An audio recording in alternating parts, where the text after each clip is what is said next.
사도행전 6장은 이 땅의 교회들이 서야 할 갈바를 제시해 주는 그런 본문이 사도행전 6장입니다. 교회가 하나님 안에서 어떻게 성도들이 합력하여서 하나님의 나라를 이루어가야 되는지를 6장에서 잘 보여주고 있습니다. 6장을 우리가 잘 보면서 정말 하나님께서 세워주신 이 교회가 바람직하게 서갈 수 있는 방안이 뭔지, 또 그 과정 속에 내가 할 수 있는 일은 뭔지 여러분들이 잘 마음속으로 깊이 새기는 그런 시간이 되었으면 좋겠습니다. 6장을 보시기 위해서 이제 4장, 5장 전체적으로 이렇게 조금 우리가 알고 넘어가야 되는 거죠. 4장에서 초대교회, 예루살렘 교회죠. 그러니까 이 예루살렘 교회가 4장에서 유대교회에 의해서 박해를 받습니다. 그런데 잘 넘어갑니다. 잘 극복합니다. 유대교의 박해를 잘 극복합니다. 5장에 보시면 아나니아와 삽비라라고 하는 교회 공동체 안에 일원이 있습니다. 교회 공동체의 멤버였는데 이들로 인하여서 교회 속에서 교회 안에서 성령을 속이는 그런 범죄, 첫 번째 범죄죠. 첫 번째 범죄가 교회 안에서 믿는 사람을 통하여서 일어나게 되는 것을 보게 됩니다. 이것이 이제 교회 내적인 문제죠. 4장에서 교회 외적인 문제라면 5장에서는 교회 내적인 문제가 일어났습니다. 그리고 오늘 6장에 보면 교회가 전체적으로 이제 한번 흔들립니다. 개인적인 문제가 아니라 교회의 6장 안에 전체적으로 교회가 한번 흔들리게 되는 그런 일이 일어나게 됩니다. 성도 간에 서로 간의 갈등과 또 균열이 생겨나는 겁니다. 사탄은 여러분 하나님 나라가 이렇게 이루어가는 과정 속에서 교회를 가만히 두지 않습니다. 부흥하게끔 잘 그냥 두지 않습니다. 성도들이 믿음 안에서 잘 자라날 수 있도록 그렇게 가만히 두지 않습니다. 틈만 나면 흔들고 넘어뜨리려고 하는 그런 이 사탄의 계획이 있다는 것을 여러분 우리가 기억해야 됩니다. 오늘 본문도 지난 5장의 본문도 4장의 본문도 교회 안에서 공히 일어날 수 있는 일들입니다. 믿음 생활을 하는 사람들에게 있어서 발생하기 쉬운 그런 문제들입니다. 문제야 여러분 다 일어날 수 있다고 하지만 그 문제를 과연 어떻게 풀어내느냐, 이게 여러분 우리가 가지는 그런 영적인 그런 성숙함 아니겠습니까? 이런 문제들이 누구나 어느 교회나 일어날 수 있습니다. 그러나 이것을 어떻게 풀어내느냐, 이게 정말 그 교회가 얼마나 하나님 보시기에 아름답고 성장해 갈 수 있느냐, 이런 것들을 볼 수가 있는 거죠. 오늘 본문 말씀 1절 이렇게 이야기를 합니다. 그때 제자가 많아졌는데 라고 이렇게 이야기를 합니다. 그때, 여러분 그때는 언제를 이야기하는 겁니까? 그때. 오늘 본문을 이렇게 저렇게 아래 위로 이렇게 보시면 여러분 교회가 부흥하고 있습니다. 외적인 문제들, 내적인 문제들을 잘 극복하고 난 다음에 교회가 말씀으로, 기도로, 은혜로 이렇게 막 이렇게 부흥하고 있는 그때예요. 그때에 뒤에도 그러잖아요. 제자가 더 많아졌는데 교회가 막 수적으로도 부흥하고 지금 막 이렇게 커지고 있는 그런 상황이에요. 그런데 이때 여러분 교회에 문제가 일어납니다. 부흥하고 있는 때에 여러분 문제가 일어나요. 부흥하고 있는 때에 교회가 잘 이렇게 아름답게 성장하고 있는 이때에 시험이 들게 되는 그런 문제로 시험이 들게 되는 것이 나타나죠. 5장 41절 보시면 아나니와 삽비라 문제를 잘 극복하고 사도들이 또 성도들이 함께 하나님의 말씀을 전하고 배우고 증거하고 가르치고 이런 부흥의 역사가 쫙 일어나고 있는 이런 때입니다. 그런데 이때에 사탄이 성도들의 갈라진 틈을 잘 파고들어서 교회가 어지러지하게 흔들흔들하게 만들어가는 그런 모습이 오늘 본문에서 주어집니다. 문제는 이겁니다. 헬라파 유대인들이 구제에 빠져서 원망이 이제 터져 나온다라는 그런 내용입니다. 헬라파 유대인들은 흩어져 있었던 사도행전 2장, 3장, 4장, 5장, 6장, 7장 쭉 보시면 이 사람들은 흩어져 있던 사람들이에요. 예루살렘을 떠나서 타국에서 살던 사람들이에요. 근데 그 사람들이 노년이 되니까 고향을 가고 싶은 거죠. 고향에 돌아가고 싶고 궁금한 거예요. 그래서 자기들의 삶의 터전을 다 버리고 다시 예루살렘으로 돌아온 사람들이에요.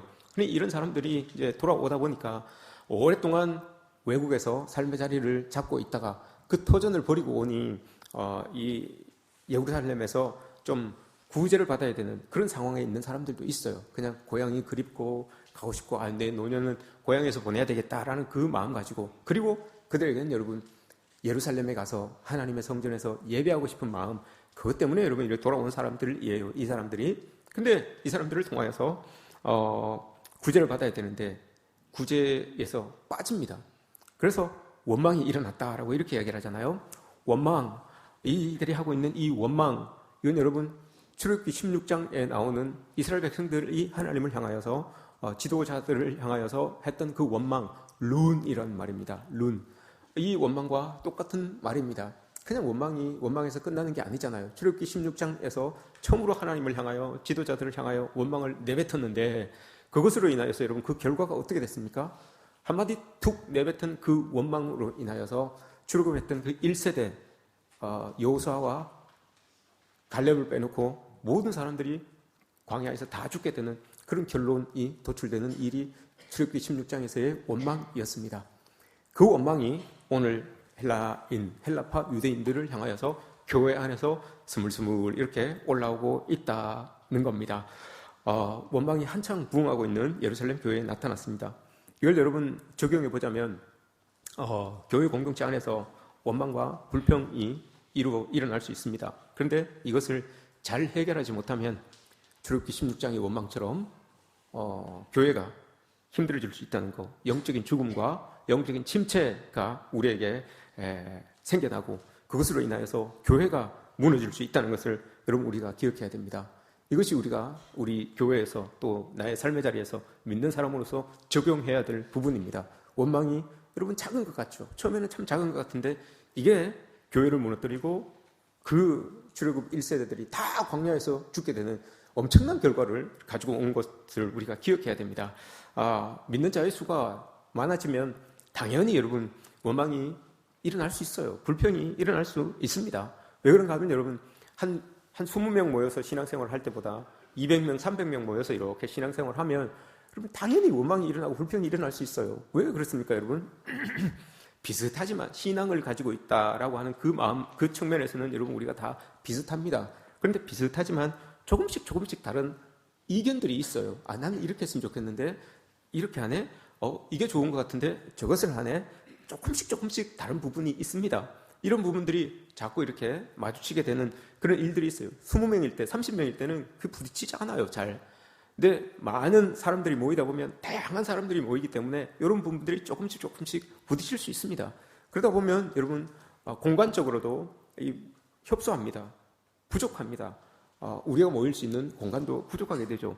들어오는 입구부터 여러분 주차가 또 힘들어집니다.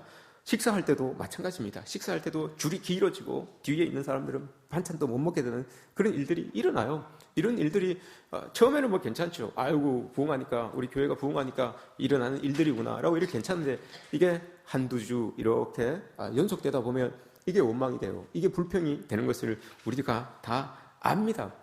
뭐 이런 전통적인 교회, 100년 넘은 교회는, 전통적인 교회는 거의 다 여러분 알고 있기 때문에, 옆에 사람들이 다 알고 있기 때문에 이게 가족적인 분위기예요. 예배 드리는 것 자체가 가족적인 분위기예요. 근데 이 인원이 확 불어나게 되면 이 가족적인 분위기도 여러분 이제 조금 낯설어집니다. 옛날에는 옆에 앉았던 사람이 여기가 늘 내 자리였었는데 어느 날 와보니까 엉뚱한 사람이, 낯선 사람이 그 자리에 떡 앉아 있어요. 비키려고 할 수도 없고, 그렇다고 딴 데 앉아서 예배 드리려고 하지 하니 뭔가가 조금 이상해요. 뭔가가 조금 불편해요.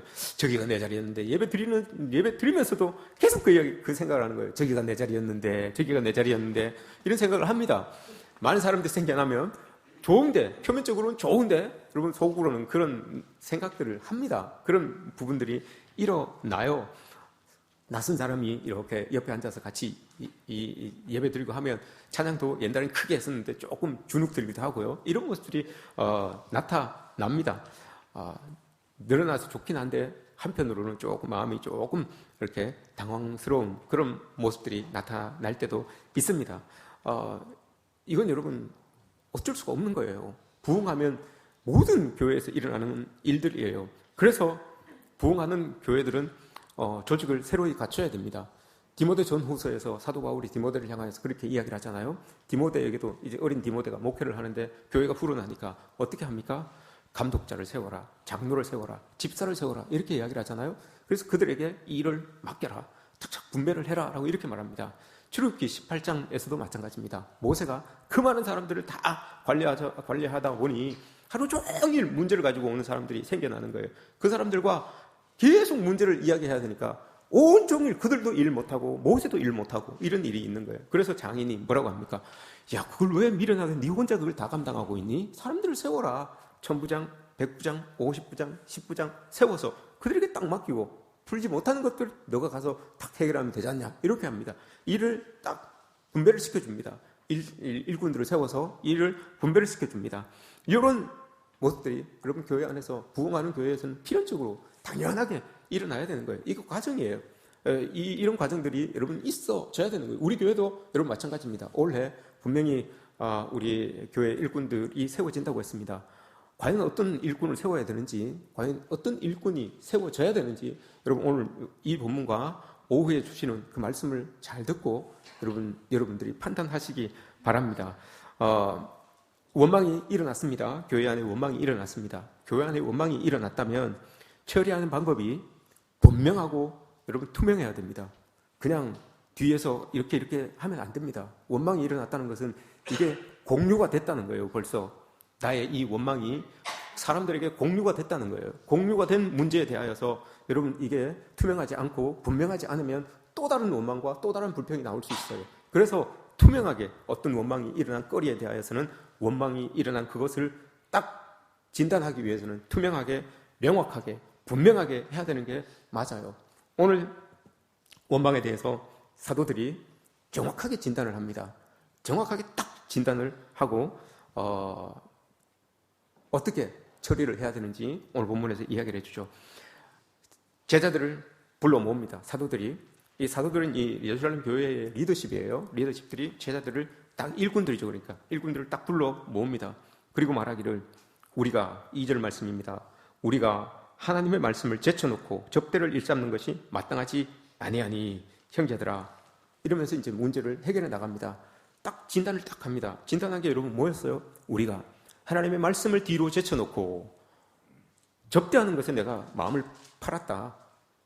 교회 일하는 게 어이구야 저기도 뭐 일이 있네 뚝딱거리고 가는 거예요. 저기도 식당에도 뭐 일이 있네 가서 뚝딱거리는 거예요. 관리부에도 무슨 일이 있네 가서 뚝딱거리는 거예요. 이러다 보니까 말씀이 뒤로 젖혀지는 거예요. 뒤로 제쳐지는 거예요. 이걸 여러분 이 사도들이 정확하게 캐치해냈어요. 이런 모습들 여러분 구제하는 일들이 공동체 안에서 구제하는 일들이 분명히 있어야 돼요. 근데 히브리파 사람들이 지금 이 사역을 여러분 히브리파 사람들이 지금 주관하고 있는 거예요. 구제의 사역을 히브리파 사람들이 주관하고 있는 거예요. 근데 주관하다 보니까 이 헬라파 사람들에게서 원망의 소리가 이렇게 들려왔잖아요. 이거 구제하는 것은 여러분 전통이에요. 구약의 전통이에요. 그대로 그걸 그냥 신약 교회에 가지고 온 거예요. 그리고 유대교회의 전통이기도 해요. 근데 이것을 기독교에서 그냥 다 받아들여서 예루살렘 교회가 이거 좋은 거예요. 보니까 좋은 거예요. 그래서 예루살렘 교회가 그냥 그대로 가지고 와서 그걸 한 거예요. 그걸 한 거면 좀 시스템을 조금 정리할 필요가 있었는데 그러지 못했던 거예요. 사람들이 많아지다 보니까 이런 일들이 일어나게 된 거죠. 또 오늘 본문에서 여러분 구제에 빠짐으로라고 이렇게 이야기를 하잖아요. 구제에 빠짐으로 히브리파 사람을 원망하니라고 이렇게 이야기했습니다. 구제에 빠짐으로 이 말을 여러분 조금 그냥 우리를 그냥 툭 내버려 두고 자기 사람들만 히브리 사람들에게만 구제를 했다. 여러분 이렇게 우리가 받아들일 수 있어요. 근데 이걸 원문으로 이렇게 자세히 보시면 구제에 빠짐으로라고 하는 이 말은 고의로 빠뜨린 게 아니에요. 사람들이 많이 생기다 보니까 반복적으로 일정한 기간 동안 반복적으로 실수를 저지르다 이 말이에요. 구제에 빠지다라고 하는 말이 구제에 빠지다라고 하는 일정한 기간 동안 그 시스템상의 문제가 있어서 구제에 빠지다. 구제에서 실수가 반복되어서 구제에서 빠지다. 이런 의미인 거예요. 그런데 이 사람은 이걸 사람들이 몰랐던 거예요. 사람들이 너무 많다 보니까 많이 생기다 보니까 이 사람들이 하다가 빼뜨려 먹은 거예요. 그 사람은 빠진 거예요. 한두 번 헬라파 유대인들도 여러분 이 히브리파 사람들이 그렇게 하는 것이 저 사람들이 좀 실수하고 있구나. 뭔가 조금 이렇게 시스템이 잘 안 돌아가서 뭔가 좀 실수하고 있네. 이걸 알았어요. 헬라파 사람들도 알고 있었어요. 그 문구를 보면 알고 있는 거예요. 그래서 한 번, 두 번은 넘어갈 수 있어요. 한 번, 두 번은 넘어가는데 이게 일정 기간 동안 실수가 반복되니까 두 번, 세 번, 네 번 반복되니까 이게 이제 마음속에서 원망으로 이렇게 일어나는 거예요. 한 번, 두 번은 괜찮아요. 근데 세 번, 네 번, 다섯 번 되니까 좀 일어나는 겁니다. 그래서 처음에는 헬라파 유대인들도 그냥 행정적인 미숙함 때문에 시스템에 그런 어떤 오류가 생겨서 실수가 생겨서 일어나는 일이구나라고 이렇게 받아들였던 거예요. 그런데 아닌 거예요. 다섯 번, 여섯 번 되니까 마음속에 원망이 쭉 일어나는 거예요. 원망이 쭉 일어나서 그걸 이제 밖으로 툭 터뜨리기 시작한 겁니다. 사도들이 이 문제를 여러분 그 원망 소리를 들었잖아요. 그리고 문제를 딱 진단을 합니다. 진단을 하는데 사도들이 어떻게 진단을 하는가 하면 그렇게 이야기를 합니다.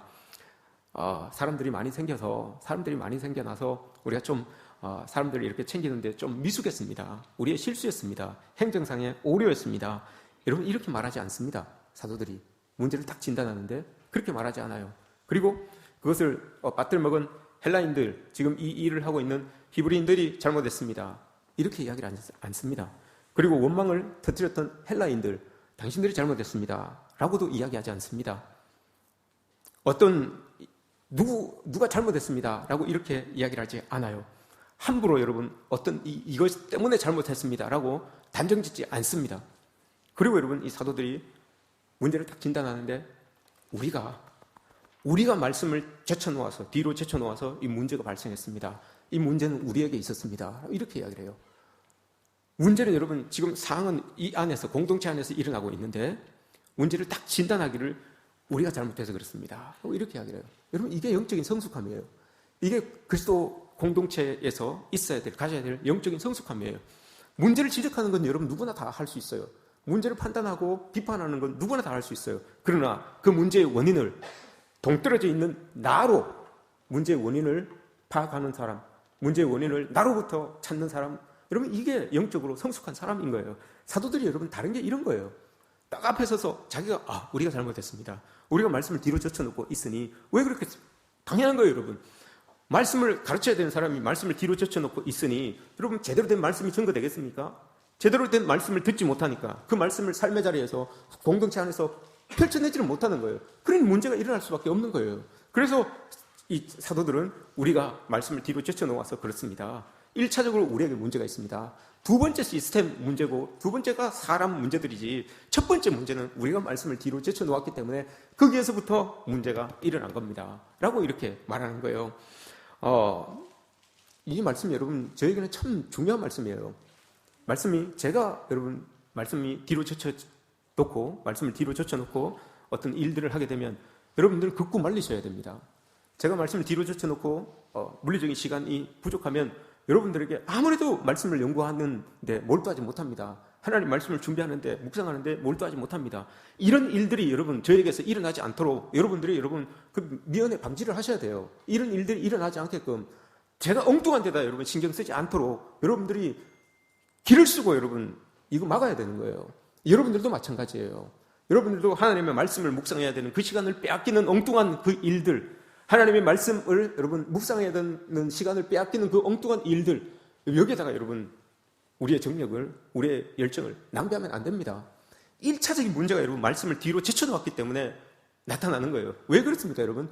말씀은 여러분 은혜를 주시는 통로예요. 이 말씀은 하나님의 은혜를 우리에게 주시는 통로예요. 근데 이 통로를 여러분 우리가 꽉 닫고 있으면 그 하나님의 은혜가 어떻게 여러분 우리에게 올 수 있습니까? 은혜가 약화되는 곳에 여러분 원망이 나타날 수밖에 없어요. 은혜가 여러분 약화되면 당연하게 그 자리에는 은혜가 빈 자리에는 원망이나 불평이나 이런 것들이 나타날 수밖에 없는 거예요. 한번 보세요, 여러분. 내 삶의 자리에 원망이 있으면 내 삶의 자리에 은혜가 없는 거구나. 왜 은혜가 없냐? 내가 말씀을 보지 않는구나. 내가 말씀을 묵상하지 않는구나. 아닙니까, 여러분? 안 그렇습니까, 여러분? 1차적으로 말씀이 여러분 나에게 먹여지지 않기 때문에 그 통로를 통하여서 하나님의 은혜가 공급되지 않는 거예요. 그러니 작은 일에도 원망이 나고 불평이 나고 하는 그런 모습들이 나타나는 거예요. 이런 은혜가 없으면 우리의 삶의 자리에서 여러분 이런 일들이 일어나죠. 저 사람의 실수도 고의처럼 보이게 됩니다. 행동 하나하나가 여러분 곱깝게 보여집니다. 그리고 전도지는 말 한마디 한마디가 가시돋친 감정이 여러분 실려서 전달되는 그런 모습들이 우리에게서 나타납니다. 은혜가 여러분 삶에 지속하게 하는 방법이 하나님의 말씀이에요.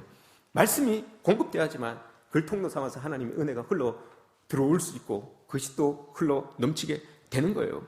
이 말씀을 뒤로 제쳐 놓았으니 문제가 안 생길래 안 생길 수가 없는 거예요. 시스템은 여러분 두 번째 문제라니까요. 사람과의 관계는 두 번째 문제라니까요, 여러분. 첫 번째 문제는 하나님의 말씀이에요. 이걸 여러분 참 알아냈어요. 여러분, 내 안에 은혜가 가득하면 원망이나 서운한 마음을 품지 않을 겁니다. 그런 감정이 자라지 않도록 말씀이 여러분 우리를 이렇게 비춰주니까요. 말씀이 우리를 이렇게 비춰주니까 그런 감정이 자랄 틈이 없어요. 근데 그게 비춰지지 않으니까 그게 자꾸 자라나는 거예요. 이런 모습들, 감정과 옳지 않은 마음을 제어하는 하나님의 말씀, 이게 여러분 공동체 사이에서 없어지니까 공동체에 문제가 일어나기 시작하는 겁니다. 공동체에서 균열이 벌어지기 시작하는 겁니다. 사실 여러분, 저와 여러분들은 하나 될 수 있는 요소가 별로 없어요. 그죠? 저는 환경도 다르고, 살아온 환경도 다르고, 또 취향도 다르고, 성격도 다르고, 다 다릅니다. 예루살렘 교회도 여러분 마찬가지예요. 외부에서 들어온 사람들도 많고요. 각자 다 달라요. 삶의 배경도 다르고, 다 다른 사람들이 이렇게 모였어요. 근데 여러분, 사도행전 2장부터 쭉 읽어보시면 예루살렘 교회를 향하여서 계속해서 지속적으로 이야기하는 말이 있어요. 그게 뭔가 하면 한 마음과 한 뜻. 예루살렘 교회가 각자 다른 사람들이 모여 있는데 그 교회를 한마디로 평가하기를 한 마음과 한 뜻을 가지고 있는 교회라고 이렇게 표현을 합니다. 한 마음과 한 뜻. 이런 교회가 이랬던 교회인데 여러분 말씀이 뒤로 젖혀지니까 한 마음과 한 뜻을 가지고 있었던 그 공동체 사이에 균열이 벌어지기 시작하는 거예요. 균열이 나기 시작하는 겁니다. 말씀이 뒤로 젖혀지니까 여러분 숨겨져 있던 마음속에 감정들이 일어나기 시작하는 겁니다. 원망들이 일어나는 것입니다. 내 뜻이 막 이렇게 드러나기 시작하는 겁니다. 그러다 보니 억측이 난무하고 오해가 생겨지고 궤변이 떠들기도 하고 그렇게 교회가 서서히 여러분 빛을 잃어가는 거예요. 그렇게 교회는 여러분 흔들흔들하게 되는 겁니다. 교회는 외부의 박해로 무너지는 게 아니에요. 내부의 문제들로, 내부에서 일어나는 균열들로 여러분 교회가 무너지게 되는 것을 여러분 우리는 기억해야 됩니다. 오늘 말씀을 우리 개인, 먼저는 우리 개인이 여러분 기억해야 되는 것이고 두 번째는 우리 공동체에 여러분 잘 한번 적용해 보시기 바랍니다. 교회 안에 여러분 많은 재직 부서가 있죠. 많은 부서들이 있습니다. 식당에서 봉사하는 거, 새가족을 섬기는 거, 또 찬양하는 거, 교사로 일하는 거, 각 선교회에서 부서에서 일하는 거, 여러분 중요하지 않다는 말이 아닙니다. 이거 다 중요해요. 다 중요합니다. 그러나 아무리 사역이 중요해도 말씀과 기도가 없으면 그 일을 통해서 통로 삼아서 사탄이 일할 수 있다는 것을 여러분 우리는 기억해야 됩니다. 마음속에 깊이 여러분 새겨야 됩니다. 순식간에 여러분 이런 일들은 일어납니다. 아무리 맡겨진 일들을 여러분 전문적으로 잘 한다고 해도 거기에 말씀과 기도가 없으면 상대방에게 여러분 원망과 불평이 일어날 수밖에 없습니다. 그래서 사역을 감당하기 이전에 말씀이 있는지 기도가 있는지 은혜를 우리가 의지하는지 이거부터 여러분 보십시오. 이거부터 보시고 하세요. 그래서 제가 늘 이야기하잖아요. 교회 오시면 어떤 일로든 교회 오시면 본당에 와서 기도부터 하고 내려가라고요. 어떤 일을 위해서 교회에 뭐 갖다 놓으러 오셔도 여기 본당에 올라오셔서 기도하고 내려가시라고 그러잖아요. 이거 여러분 꼭 지키십시오. 늘 하나님 앞에 나부터 먼저 보이고 여러분 일하세요. 그렇게 일하시는 게 맞아요. 저도 여러분 늘 그러잖아요. 교회 본당에 올라올 때마다 여기 앉아서 기도하고 제 방으로 들어가잖아요. 그래야지만 여러분 늘 우리가 하나님의 손에 잡혀있는 인생이 되는 거예요. 이런 모습들을 여러분 우리가 좀 가졌으면 좋겠어요. 아무리 여러분 사역이 중요해, 내게 맡겨진 그 사역이 중요해도 여러분 하나님의 말씀부터 기도부터 먼저 하나님 앞에 이렇게 우리가 올려드리는 그런 우리의 모습이 있어져야 됩니다. 그래야지만 여러분 말씀이 뒤로 제쳐지지 않아요. 이 큰 문제들을 여러분 이 큰 문제들이 왜 일어납니까, 여러분? 말씀이 뒤로 제쳐졌기 때문에 이런 일들이 일어났다라고 하잖아요. 이 일들이 일어나면 여러분 우리가 찬양하는 거, 우리가 사역하는 거, 가르치는 거, 봉사하는 거 많은 사람들과 하는 사역이기 때문에 이게 먼저 되지 않으면 여러분 하나님의 일을 한다고 하면서도 사역을 한다고 하면서도 서로에게 불편해지는 일이 여러분 얼마나 많습니까? 사역을 하면서도 하나님의 일을 하면서도 서로에게 여러분 불편한 감정들이 일어날 수 있어요. 저는 여러분들에게 완벽한 것을 원하지 않습니다. 저 또한 마찬가지고요. 사역을 하는 데 있어서 50%만 여러분 완성하시면 됩니다. 나머지 50%는 여러분 서로를 배려하고 서로를 이해하고 서로를 북돋워 주면서 이렇게 여러분 나머지 50%는 채우십시오. 100% 만들기 위하여서 여러분 얼굴을 붉혀가면서 감정을 상해가면서까지 그렇게 100% 하지 않으셔도 됩니다. 50%만 하시고 나머지 50%는 여러분 서로 배려해 주세요. 서로 위로해 주시고 서로 세워주시고 그 50%로 여러분 세워가면 그 일이 더 보기에 좋아요. 그 일이 더 여러분 아름다운 모습으로 이렇게 드러날 수가 있어요. 완벽하게 100% 하기 위하여서 여러분 막 얼굴 붉히고 감정 상하고 하면 오히려 그것이 여러분 역효과가 일어날 수가 있습니다. 이걸 여러분 우리가 알아야 되는 거예요. 사도들이 대안을 딱 제시합니다. 문제를 딱 알고 나서 피치를 하고 난 다음에 대안을 딱 제시하잖아요. 대안이 뭡니까 여러분? 우리는 이제 우리는 하나님의 말씀을 제쳐놓고 우리가 이야기했으니 기도하는 일과 말씀 사역에 우리 힘써야 되겠다. 여러분들이 알아서 이제 하십시오라고 이렇게 이야기를 합니다. 5절에서 여러분 뭐라고 이야기합니까? 그렇게 이야기를 하니까 이 말을 기뻐하여라고 이렇게 이야기를 합니다. 사람들이 딱 듣고 사도들이 진단을 딱 내렸잖아요. 우리는 이제 기도하는 일과 말씀 전하는 일에 집중하겠습니다라고 하니까 5절에서 성도들이 뭐라고 합니까? 기뻐하여라고 이렇게 이야기를 합니다. 기뻐하여라는 말은 우리도 동참할게요 이 말이에요. 우리도 동참할게요. 우리도 말씀 보고 우리도 기도할게요 이 말이에요. 그냥 기뻐하네. 아유 그래 이제 목사님이 이제 우리 일 같이 안 하니까 우리 안 보니까 좋아라 이게 아니라 우리도 그 일에 열심을 낼게요 이 말이에요. 기뻐하다는 말은 그 사도들이 내린 그 진단에 우리도 동의합니다. 우리도 동참할게요 이 말이에요. 이게 기뻐하다라는 뜻이에요. 그럼 자기들도 알았던 거예요 여러분. 자기들도 우리가 사역에 너무 치중하다 보니까 말씀이 좀 비었다. 기도가 좀 비었었다. 이걸 자기들도 아는 거예요. 그런데 알고 있었는데 지적해 주는 사람이 없었던 거예요. 근데 사도들이 딱 이야기를 하니까 알아들은 거예요. 그래서 우리 이렇게 합시다라고 하니까 자기들도 오케이 그렇게 하겠습니다라고 이렇게 한 거예요. 그리고 나서 여러분 딱 이제 시스템을 정비하잖아요. 시스템을 쫙 정비해서 그럼 우리가 빠지는 이 일에 대하여서 사람들을 세워서 이 일을 하게 합시다라고 이렇게 합니다. 그래서 여러분 동의가 되어서 사람들이 세워지는 거예요. 그래서 동의가 되어서 사람들을 세워지는데 그냥 막 세우는 게 아니잖아요. 일정의 기준을 딱 투명하게 분명하게 기준을 딱 제시합니다. 딱 제시하고 여기에 맞는 사람들로 우리가 사람을 세워서 그들에게 우리가 맡깁시다라고 이렇게 이야기를 하잖아요. 그래서 뽑혀진 사람들이에요. 헬라파 유대인들이 여러분 이 사람들도 밖에서 살다가 온 사람들이라서 전문적인 지식도 있고요. 또 세상을 많이 이렇게 본 사람들이라서 세계관도 넓어요. 가치관도 여러분 다른 여러 것들을 가치관으로 이렇게 가지고 가는 그런 사람들이에요. 국제 감각도 있는 그런 사람들입니다. 근데 이런 사람들이 수가 적다 보니 이 예루살렘 교회에 수가 적다 보니 늘 가장자리에 있었던 사람들이 되는 거예요. 가장자리로 이렇게 밀려나 있었던 그런 사람들이에요. 근데 오늘 딱 뽑습니다. 사람들을 이렇게 제시해놓고 기준을 딱 제시해놓고 그게 맞는 사람들을 뽑는데 보니까 이 사람들이 다 헬라파 사람들이에요. 뽑힌 사람들을 다 보니까 다 헬라파 사람들이에요. 헬라파 사람들이 오늘 제시한 말씀 중에서 지혜와 성령이 충만하고 사람들에게 칭찬받는 그런 사람들이라는 거잖아요. 1차적으로는 그런 사람들인 거잖아요. 기준이 그거였으니까요. 성령이 충만하고 지혜가 충만하고 칭찬받는 사람들, 이게 1차적인 기준이었으니까요. 뽑힌 사람들이 그런 사람들이 뽑혔다는 것은 이 사람들이 이런 삶을 살았다는 거잖아요. 이게 1차적인 거예요. 액면으로 드러나는 상황인 거예요. 그런데 이 뒤에 여러분 숨어있는 의미가 또 있어요. 뭐냐면 히브리파 사람들, 지금 예루살렘 교회의 대부분이 여러분 히브리파 사람들이에요. 대부분이 히브리파 사람들인데 만약에 투표해서 뽑을 것 같으면 우리 저 사람 밀어줍시다라고 하면 저 사람 뽑히는 거예요. 여기에 안 돼도 우리 저 사람 뽑읍시다라고 하면 저 사람 뽑히는 거예요. 그런데 오늘 히브리파 사람들이 여러분 제대로 뽑았어요. 사람들을.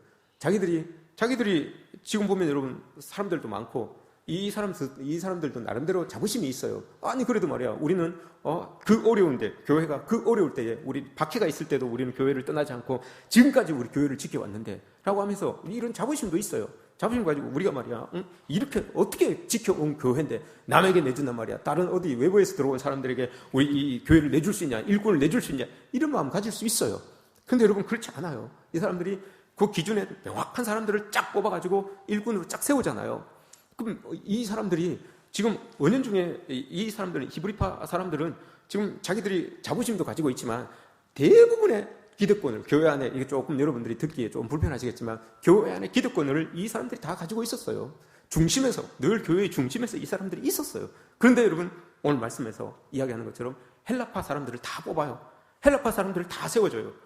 자기들의 기득권을 여러분 내려놓았다는 거예요. 기득권이 여러분, 이게 나쁜 말은 아니에요. 일정한 과정을 거쳐서, 일정한 과정을 거쳐서 얻어낸 특권, 이게 기득권이잖아요. 일정한 과정을 거치지 않고 얻게 되는 것, 이게 이제 문제가 되어서 자꾸 기득권이라고 하는 것이 우리에게 부정적인 의미로 다가오는 것이지, 원래 기득권이라고 하는 것은 그 과정 속에서 자기가 잘해서, 과정 속에서 정확하게 해서 얻게 되는 그 특권, 이게 기득권이에요. 예루살렘 교회의 성도들은 그런 기득권이 있었어요. 과정 속에서 잘해서 가지게 된 그런 기득권이 있었단 말입니다. 그런데 이걸 다 내려놔요.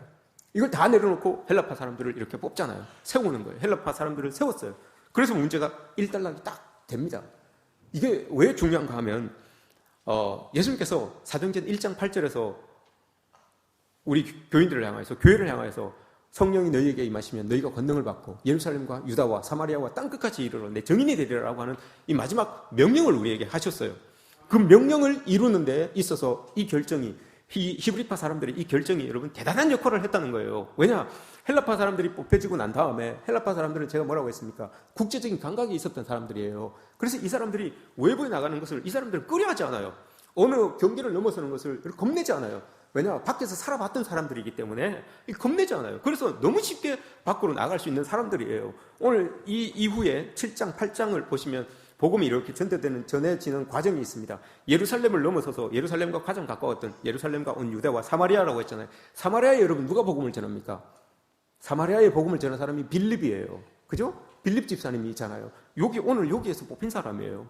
오늘 여기에서 뽑힌 사람이 사마리아로 갑니다. 유대인들은 여러분 사마리아 사람들 상종도 안 해요. 피가 섞인 미개인이라고 해서 상종도 안 해요. 그 상종도 안 하는 사람들한테 가서 하나님의 복음을 전해야 되는데 누가 갑니까? 아무도 안 가요. 그런데 누가 갔습니까? 여기에서 뽑혔던 이 빌립이 갔어요.